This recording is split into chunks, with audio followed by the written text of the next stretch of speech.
జగన్మోహన్ రెడ్డి గారు గవర్నర్ని కలిసి ఇచ్చాడు.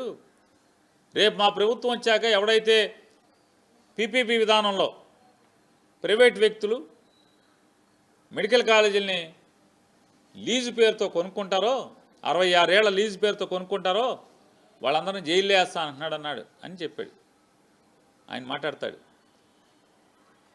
జగన్మోహన్ రెడ్డి, నీకు చేతనైతే మోడీని జైల్లో, నీకు చేతనైతే అమిత్ షాని జైల్లో, నీకు దమ్ముంటే నేను ఈ మెడికల్ కాలేజీలని పీపీపీ పేరుతో అమ్ముతున్నది నేనే, ఈ విధానం తీసుకొచ్చింది నేనే, సంతకం పెట్టింది నేనే, నీకు చేతనైతే నన్ను అరెస్ట్ చేయమని చెప్తున్నాడు.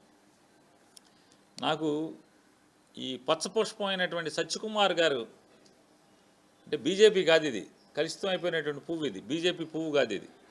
ఈ పువ్వు మాటలు చూస్తే నాకు అర్థమయ్యేది ఏంటంటే